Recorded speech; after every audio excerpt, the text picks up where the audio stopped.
नमस्कार मित्रांनो, मराठी बोली या चॅनलमध्ये तुम्हा सगळ्यांचं स्वागत आहे. तर आज एड लागलं प्रेमाचं या मालिकेचा आजचा भाग खूपच जबरदस्त झालेला आपल्याला बघायला मिळणार आहे. कारण आजच्या भागामध्ये अखेर रायाने आता एक नाही तर 5 पर्यंतचा सोक्षमोक्ष लावलेला आपण बघणार आहोत. तर आजच्या भागामध्ये सुरुवातीलाच आता रात्रीची वेळ झालेली असते. राया आता आपल्या रूममधनं बाहेर निघालेला असतो. आता आज काय बी करून त्या परीचा सोक्षमोक्ष लावायचा. त्यांच्यामुळे मी गार्गीला गमावलंय. आता बास, आता त्या परीला मी सगळ्यांसमोर उभं करणार, असे म्हणत आता तडक राया निघालेला असतो. त्याच वेळेस मंजिरी येते. राया थांब, मी पण तुझ्यासोबत येणार आहे. मी तुला एकट्याला जाऊ देणार नाही. तेव्हा राय म्हणू लागतो, मिस्पर मला माफ कर, पण मी तुला माझ्यासोबत नेऊ शकत नाही. कारण मला अजून आता आणखीन कुणालाही गमवायचं नाही आहे. हे बघ मिस्पर, मी तुझा जीव धोक्यात घालू शकत नाही. कारण माझ्या एका मूर्खपणामुळे, एका चुकीमुळे मी गार्गीला गमावलंय. पण मला तुला गमवायचं नाही आहे ग मिस्पर. त्यामुळे प्लीज माझं ऐक, मी हात जोडतो, मला जाऊ दे. त्यावर मंजिरी म्हणू लागते, राया आणि तुझं काय? तुला काय झालं तर मी काय करू सांग ना. त्यावर राया म्हणू लागतो, मिस्पर मला काही होणारच नाही आहे. कारण मला माहिती आहे माझ्या डोक्यावरती माझ्या पांडुरंगाचा हात, माझ्या मिस्पायरच्या प्रेमाची साथ आणि माझ्या नाना जीजीच्या आशीर्वादाचा हात आहे. त्यामुळे मिस्पायर मी सुखरूप मागे येणार आणि आज त्या परीला पकडणार. त्यावर मंजिरी म्हणू लागते, राया आशीर्वादाचा हात तर तुझ्या डोक्यावर आहेच रे, पण भीती वाटते रे. तुला जर काही झालं तर मला खूप टेन्शन येतं. त्यापेक्षा मी तुझ्यासोबत येते. प्लीज राया मला घेऊन चल, ऐक ना माझं. त्यावर राया म्हणू लागतो, मिस्पायर तुझा माझ्यावर विश्वास आहे ना? मग जर तुझा या रायावरती विश्वास असेल तर तू मला अडवणार नाही आणि हट्ट करणार नाही. मला जाऊ दे मिस्पर, टेन्शन घेऊ नको, मी सुखरूप माघारी येईल. त्यावर मंजिरी म्हणू लागते, ठीक आहे, माझा रायावरती पूर्ण विश्वास आहे. राया तू जा, पण मला एक शब्द दे, मला माझा राया परत हवा आहे.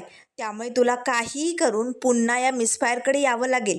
त्यावर राया म्हणू लागतो, मिसफायर ठीक आहे, तुझा शब्द हा राया नक्की पूर्ण करणार, असे म्हणत आता तडक राया तिकडनं निघालेलं असतो.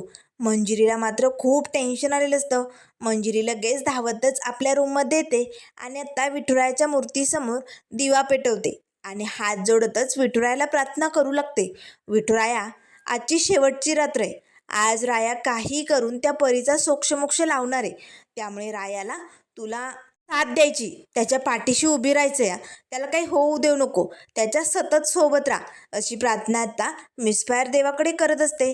त्याच वेळेस आता इकडे सुमसाम ठिकाणी राया आलेला असतो. आता नक्कीच कोणीतरी त्याचा पाठलाग करतंय याची त्याला चाहूल लागलेली असते. तेव्हा राया बघतो, नक्कीच मला वाटतंय की माझा कोणीतरी पाठलाग करतंय का, ही माझी शंका आहे. नाही नाही नाही, ही शंका असू शकत नाही. नक्कीच कोणीतरी आहे जो माझा पाठलाग करतोय आणि ते कोण आहे हे मला चांगलंच माहिती. ती आहे ती परी. त्याच वेळेस आता लगेच राया पाठीमागे वळून बघतो तर आता मुखवटा लावून परी उभी असते. तिच्या हातात चाकू असतो. आता रायाला तर धक्काच बसतो. तेव्हा राया म्हणू लागतो, वाह, शेवटी तुझं आगमन माझ्यासमोर झालंच तर आज होऊन जाऊ दे. आज तुझा सोक्षमोक्ष हा राया लावणार. त्यावरती परी म्हणू लागते, राया तुला काय वाटलं तू माझा धिंडोरा पिटवशील आणि मी तुझ्या तावडीत सापडेल? जमणार नाही. आज तर तुझा खेळ खलास होणार. तेव्हा राया म्हणू लागतो, म्हणजे तू मला मारणार? मला? आखिरकार आलीच ना समोर. छुपेवार करत होती ना. आता मी पण बघतो तुझा हा मुखवटा कसा निघत नाही. असे म्हणताच राया लगेच आता त्या परीजवळ येतो. आता ती परी लगेच रायाच्या पोटात चाकूने वार करणार. तेच राया पटकन तिच्या हातातला चाकू पकडतो. आता दोघांमध्ये झटापट चालू असते. त्याच वेळेस राया दुसऱ्या हाताने त्या परीचा मुखवटा काढण्याचा प्रयत्न करू लागतो. तेवढ्यात पाठीमागणं आणखीन एक परी येते आणि तिने आता रायाच्या नाकाला रुमाल लावलेला असतो. राया बेशुद्ध होतो. आता मात्र 2 पर्यासमोर उभे असतात. आता दोघींनी रायाला ओढतच तिकडनं नेलेलं असतं. तर इकडे आता मंजिरी देवासमोर प्रार्थना करत असतानाच आता अचानक मंजिरीच्या हातातला जो कुंकवाचा करंडा असतो ना, तो खाली पडतो. त्यातलं कुंकू सगळं सांडतं. आता मात्र मंजिरीला धक्का बसतो. मंजिरी पटकन तो कुंकवाचा करंडा उचलते. हे विठुराया, अरे हा कुठला संकेत आहे? याचा अर्थ काय समजायचा? माझा राय सुखरूप असेल ना? त्याचा जीव धोक्यात तर नसेल ना? सांग ना पांडुरंगा, हे सगळं काय चालू आहे? असे म्हणत आता मंजिरीचा जीव अगदी घाबरा घुबरा झालेला असतो. तेवढ्यात जोराचा वारा सुटतो आणि आता लगेच देवासमोर जो दिवा लावलेला असतो ना तो विझणार. तेच मंजिरी पटकन आता हाताने त्याला विझण्यापासून थांबवते. आता हात जोडतच मंजिरी म्हणू लागते, विठुराया माझा जीव खूप घाबरा झालाय. याचा अर्थ तुला नक्कीच काहीतरी संकेत द्यायचा आहे. माझा राया कुठे अडकलाय का? त्याला माझी गरज आहे का? मी जाऊ का तिकडे? नाही नाही नाही, मला त्या ठिकाणी जावंच लागेल, कारण माझ्या रायाचा जीव धोक्यात आहे हे नक्कीच मला कळलंय. असे म्हणत तडकच आता मंजिरी तिकडनं निघालेली असते. तर इकडे रायाला आता त्या परीने एका अडगळीच्या रूममध्ये बांधून ठेवलेलं असतं. म्हणजे राया उभी असतो, त्याचे दोनही हात असे वरती बांधलेले असतात. त्याच वेळेस आता दोन पऱ्या रायासमोर येऊन उभी राहतात आणि लगेच रायाच्या तोंडावरती पाणी फेकतात. रायाला आता जरा जाग आलेली असते. राया आता समोर बघू लागतो. एक नाही, दोन नाही, 5 पऱ्या समोर उभ्या असतात. 5ही जणींनी मुखवटा घातलेला असतो. तेव्हा लगेच आता रायाला धक्का बसतो. त्याच वेळेस त्यातली एक परी म्हणू लागते, उठ, तुला आम्हाला पकडायचं होतं ना? बघ, शेवटी तूच आमच्या जाळ्यात अडकला. ए राया, उठ लवकर, बघ आमच्याकडे. आज परी तुझ्या समोर हजर आहे, बघ लवकर. आता रायाच्या नाकाला ते गुंगीचं औषध लावल्यामुळे त्याला जरा गुंग आल्यासारखं होत असतं. तो डोळे बंद करतो. त्याच वेळेस दुसरी परी म्हणू लागते, पाणी टाक, याच्या तोंडावरती पाणी टाक. झोपतोय काय? जागा हो. तू आमचं जीवन संपवणार होता ना? आता बघ, आम्ही तुला संपवणार आहोत. उठ लवकर, जागा हो, बघ आमच्याकडे. त्याच वेळेस आता राया म्हणू लागतो, तुम्ही तुम्ही मला संपवणार का? काय फायदा आहे तुमचा? नाही म्हणजे मला मारून तुम्हाला फायदा काय होणार आहे सांगा ना. त्याच वेळेस आता त्या परी एकमेकींकडे बघू लागतात. मारणार, आम्ही तुला मारणार. तेव्हा राया म्हणू लागतो, पैशासाठी? पैशासाठी मला मारणार ना? किती पैसे हवेत तुम्हाला? 1 कोटी, 2 कोटी, सांगा ना आकडा. जेवढे सांगाल तेवढे पैसे तुमच्यावर तोंडावरती फेकतो, पण सांगा आकडा लवकर. त्याच वेळेस आता त्या परी म्हणू लागतात, आम्ही पैशासाठी कुणाला मारत नाही आहे, लवकरात लवकर सांग, हे कोणी सांगितलं तुला? त्यावर राय म्हणू लागतो, खोटं काय त्यात? तुम्ही त्या वेड्या माणसालाही पैसे देऊन सुपारी घेतली आणि मारलं ना? गार्गीलाही पैशासाठी मारलं ना? सांगा लवकर. हे सगळं तुम्ही पैशासाठीच करतायत, मला माहिती ना. पैशाला हापूसलेले आहे तुम्ही, त्यामुळे हे सगळे खून करतायत ना. अरे असे तोंडावरती पैसे फेकतो ना तुमच्या, पण हे खून होणारे बंद करा. बास, आता लय झालं. अरे तुम्ही चोर आहात तुम्ही लोक. आता त्या परीला खूपच राग येतो. सगळ्या जणी भडकतात आणि लगेच ओरडतच म्हणू लागतात, चोर नाही आहे आम्ही, आणि पैशासाठी मुळातच आम्ही कुणाला मारत नाही, असे म्हणत त्या सगळ्या मुलींनी आपल्या तोंडावरचे मास्क काढलेले असतात. आता राय लगेच म्हणू लागतो, हो, एवढा राग आला तुम्हाला? पैशासाठी नाही करत तुम्ही हे, मग का लोकांचे जीव घेताय? सांगा ना, का मारलं त्या वेड्या माणसाला? गार्गीचा जीव का घेतला? बोला लवकरात लवकर, का मारलं? त्यावर लगेच त्यातली एक परी म्हणू लागते, गार्गीला गार्गीला आम्ही मारलंच नाही आणि त्या वेड्या माणसालाही आम्ही मारलेलं नाहीये. मुळात म्हणजे त्यांचा खून आम्ही केलाच नाहीये. आमचा कोणीतरी आमचं रूप घेऊन आमचा फायदा घेतलाय आणि त्या वेड्या माणसाला आणि गार्गीला मारलंय. तेव्हा राय म्हणू लागतो, नाही, तुम्हीच मारलंय गार्गीला आणि त्या वेड्या माणसाला पैशासाठी. तेव्हा ती मुलगी म्हणू लागते, आम्ही तुला चोर वाटतोय? तू काय साबित करतोय समाजात? आम्ही चोर आहोत म्हणून हे खून करतोय? नाही या, आम्ही चोर नाही आहोत. आम्ही तर अशा मुली आहोत ज्यांच्यावरती अत्याचार झालाय, अन्याय झालाय, तरीही लोकांनी आम्हालाच हिणवलंय, अशा मुली आहोत.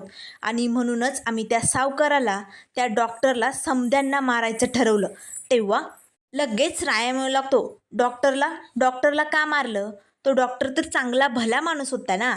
त्यावर त्यातली एक परी समोर येते, तो डॉक्टर फक्त दिसायला चांगला होता, पण मनातनं 1 नंबरचा काळा माणूस होता. त्याने कितीतरी मुलींचा फायदा घेतलाय आणि म्हणूनच त्या नष्ट माणसाला आम्ही संपवलंय. आम्ही खरं तर चांगलं काम करत होतो, आमचं सगळं चांगलं सुरू होतं, कारण तो सावकार, त्याने माझ्या वडिलांकडून कर्ज घेतलं होतं, पण कर्जाच्या बदल्यात त्याने माझे लचके तोडले. अरे माझ्या बापाच्या वयाचा माणूस होता आणि असं वागताना त्याला लाज वाटली नाही, म्हणूनच आम्ही त्याला मारलं. आणि तुम्ही आम्हाला खोटं ठरवतायत. आम्ही एक एक करून सगळ्या नराधमांना मारलं. आम्ही एकत्र झालो, आमची टीम झाली आणि परी बनून आम्ही सगळ्या नराधमांचा खून केला. पण ऐन वेळेस रायामध्ये तू आला, म्हणून आता वास. आता तू आमचं नाव बदनाम करू शकत नाही. एक लगेच आता परी समोर येते. खरं तर हा खेळ सगळा माझ्यापासून सुरू झाला होता. मी इगतपुरीला राहायला होते. माझे वडील आर्टिस्ट होते. पण तिकडे तिकडे एका अनोळख्या व्यक्तीने माझा फायदा घेतला, माझ्यावरती अन्याय केला आणि हे सगळं त्या वेड्या माणसाला माहीत होतं. तेव्हा राय म्हणू लागतो, अच्छा म्हणून तुम्ही त्याचा काटा काढला. त्यावर त्या पऱ्या म्हणू लागतात, नाही, कितीदा सांगायचं, आम्ही गार्गीला आणि त्या वेड्या माणसाला नाही मारलं. कोणीतरी आमचं रूप घेऊन त्यांना मारण्याचा प्रयत्न केलाय. पण हे राया, तू आम्हाला बदनाम करतोय ना, आमचं नाव खराब करतोय ना, तुला आता आम्ही सोडणार नाही. त्याच वेळेस आता जय घोरपडे आणि मंजिरी येतात.